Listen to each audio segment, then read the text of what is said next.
Late Rakesh Jhunjhunwala, India's Warren Buffett. एक वक्त सिर्फ 5,000 थे उनके पास, आज 75,000 करोड़ की वेल्थ है, एक भी डिजिटल टेक स्टार्टअप में पैसे लगाए बिना। ये तो चेले की बात हुई, उनके गुरु इंडिया के 9th रिचेस्ट पर्सन है, नेटवर्थ 1.5 लाख करोड़ से ज्यादा, सिर्फ बोरिंग बिजनेसेस में इन्वेस्ट करके कमाए। यस, लेकिन तुमने शायद उनका नाम भी नहीं सुना होगा, राधा किशन दमानी, जो डीमार्ट के ओनर भी है। अपनी लाइफ में एक भी इंटरव्यू नहीं दिया, ना कोई टेड टॉक, ना कोई पॉडकास्ट, ना कोई लिंक्डइन पोस्ट और not a single public appearance. गुरु चेले सिर्फ आटा दाल, जूते चप्पल, ईंट पत्थर और सीमेंट जैसे बोरिंग बिजनेसेस में इन्वेस्ट करके बिलियनर बने। तो आखिर ये बोरिंग बिजनेसेस है क्या, और क्यों इंडिया के सबसे शार्प बिजनेसमैन सिर्फ इन्हीं पे बैट लगा रहे हैं? Flashy, innovative, headline worthy startups के बिल्कुल अपोजिट वो बिजनेसेस जिनके बारे में कोई क्रिएटर कंटेंट नहीं बनाता, कोई पॉडकास्ट एपिसोड नहीं होता, ना कोई शार्क टैंक पिच होती है। एक छोटा सा टुकड़ा जो तुम नए शर्ट से निकाल के तुरंत फेंक देते हो ना, सिर्फ वो क्लोथिंग टैग बनाकर मिलियंस बनाते हैं। कोई टॉयलेट बेचकर 7,200 करोड़ का एम्पायर खड़ा कर देता है,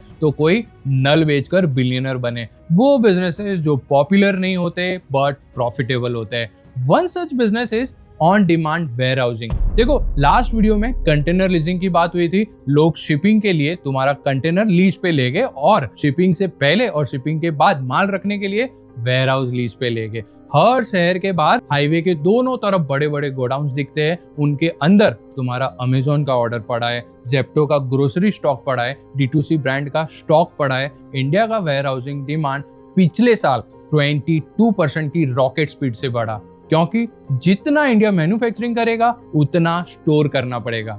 एक बड़ा वेयर हाउस लीज करो 10,000 स्क्वायर फीट शहर के आउटस्कर्ट में, फिर इंडिविजुअल कस्टमर डिमांड के हिसाब से 500 square feet, 200 square feet, 50 square feet के स्लॉट्स में अलोकेट कर दो। एक कस्टमर को दिवाली के पहले स्टॉक रखना है 3 महीने के लिए, दूसरा कस्टमर ई कॉमर्स सेलर है जिसको साल भर जगह चाहिए, और तीसरा इंपोर्टर है जिसको हफ्ते भर के लिए चाहिए। सबको अलग अलग स्लॉट, अलग अलग टाइम पे, अलग अलग रेट पे।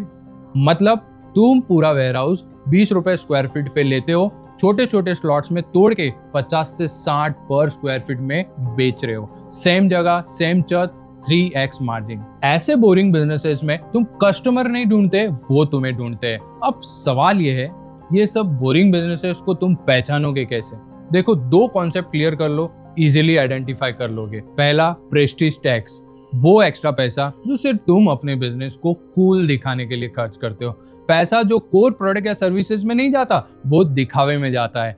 कैफे खोलना है मेट्रो सिटी में 15 से 50 लाख का setup, premium location, premium rent, trend staff, social media marketing, aesthetic interior, वरना इंस्टाग्राम पे फोटो कौन डालेगा? और इतना सब करने के बाद 60% कैफेज पहले साल में ही बंद। D2C ब्रांड चलाना है, एक कस्टमर एक्वायर करने का खर्चा 350 से 500। ब्यूटी ब्रांड है तो 800 से 1200, और 68% Indian D2C brands negative unit economics में चल रही है। मतलब जितना बेचते हैं ना, उससे ज्यादा खर्चा होता है बेचने में। ये है प्रेस्टीज टैक्स। तुम्हारा 70% पैसा प्रोडक्ट में नहीं, दिखावे में जा रहा है, कस्टमर्स को लाने में, इंप्रेस करने में, ब्रांड बनाने में।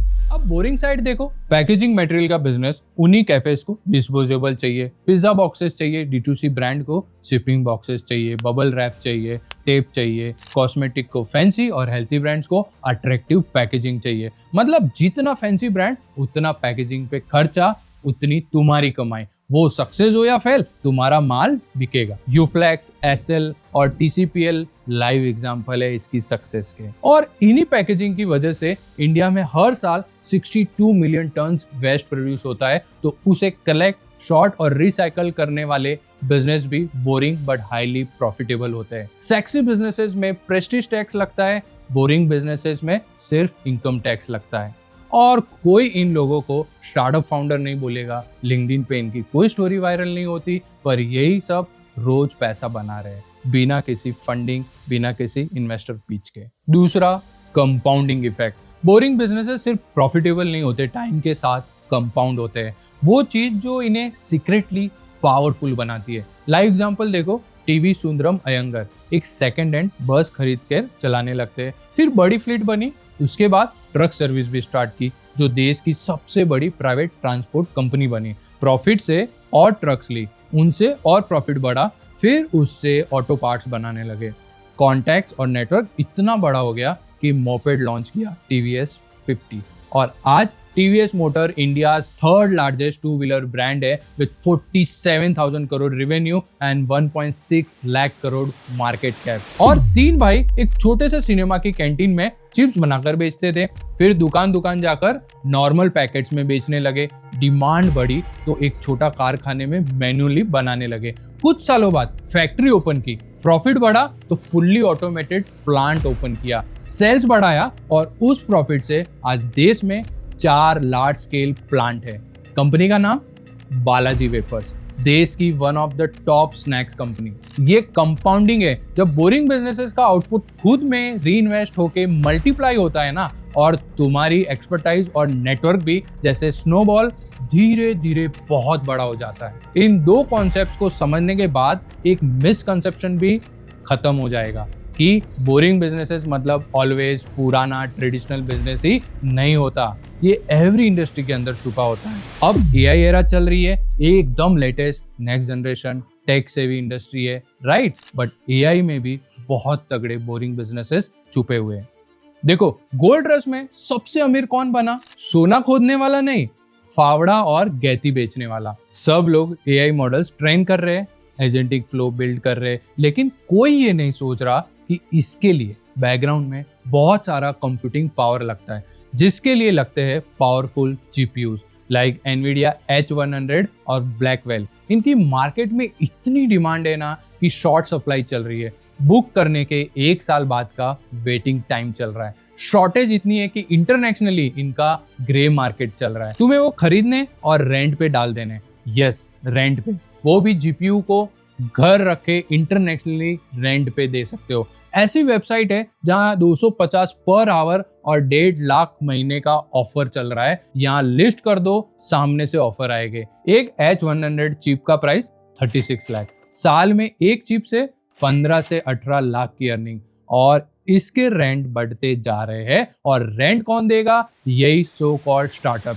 सोचो, कोई प्रॉपर्टी मैक्सिमम रेंट 4% देती है और यहाँ 45% मिल रहा है, 10 times. AI GPUs are new hot properties now. एक खरीद लो या बजट है तो 10 खरीद लो। अरे, शू बनाने वाली एक कंपनी ऑलबर्ट्स, उसने रिसेंटली अपना सालों पुराना शू बिजनेस बेच दिया और उन पैसों से GPUs खरीदे और कंपनी का नाम चेंज करके न्यू बर्ड AI रख दिया और GPUs लिस्ट चढ़ा रही है। जब AI में शिफ्ट होने की खबर मार्केट में आई ना, तो उसके शेयर प्राइस सिंगल डे में 600% अप हो गए। Now one of the most disturbing thing, Indian startup ecosystem ने 10 सालों में 14 लाख करोड़ का फंडिंग उठाया।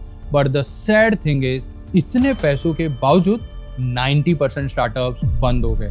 डू यू नो सिर्फ 2025 में कितने स्टार्टअप शट डाउन हुए? 11,000 plus.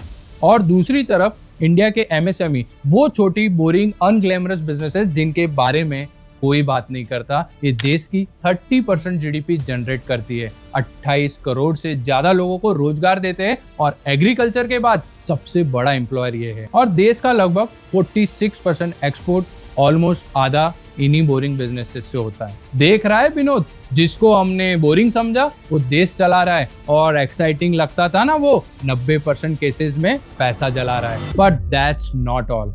Boring businesses word of mouth, relationship और क्वालिटी पे चलते हैं, no ad spend. But new age so called tech startups भर भर के एड्स रन करते एवरी सिंगल डे।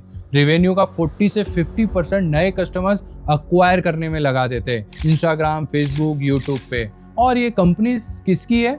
अमेरिका की। यानी ये लोग अमेरिका में बैठे गूगल और मेटा के शेयर होल्डर्स की इनकम बढ़ा रहे हैं। इन्हीं एड से पिछले साल मेटा ने 29,000 करोड़ और गूगल ने 34,000 करोड़ कमाए इंडिया से। फैंसी बिजनेस फॉरेन कंट्रीज को रीच करते हैं और बोरिंग बिजनेसेस अपनी कंट्री को। और अगर तुमने कोई बोरिंग बिजनेस फाइनलाइज कर भी लिया ना, तो पता है क्या होगा? तुम्हारा ब्रेन ग्लिच करने लगेगा, 100 बहाने देगा तुम्हें स्टार्ट नहीं करने के। पहली रिएक्शन कुछ मिली सेकेंड्स के लिए, पैकेजिंग, GPU रेंटिंग, सीरियसली? फिर तुरंत एक दूसरा थॉट आएगा, नहीं यार मजा नहीं है इन सब में तो। या फिर सोचोगे, अगर किसी ने पूछा कि क्या करते हो, बताने में रेपुटेशन नहीं बनेगी, धाक नहीं जमेगी, है ना? एक्चुअल प्रॉब्लम क्या है पता है? हम इंडियंस को बचपन से ही 4 लोग क्या कहेंगे सोचने के लिए वायर किया गया है और हर काम उन 4 लोगों को प्लीज करने के लिए करते हैं हम, खुद के लिए नहीं। तुम्हें पता है society AI startup, D2C brand, fintech, सास प्रोडक्ट सुनना पसंद करती है। इंस्टाग्राम स्टोरी में MacBook, cold coffee, white board पे स्क्रिबल करते हुए ऑफिस की एस्थेटिक फोटो से इमेज बनती है। और ये सिर्फ तुम्हारी या मेरी प्रॉब्लम नहीं है, ये एक पूरी जनरेशन का पैटर्न है।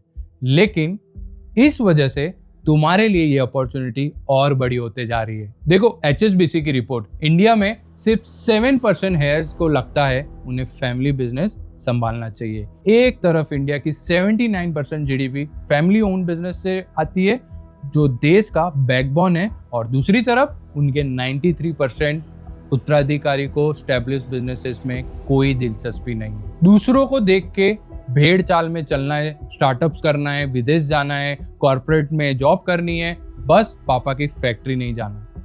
ये है इनहेरिटेंस पैराडॉक्स और यही तुम्हारा गोल्डन विंडो है।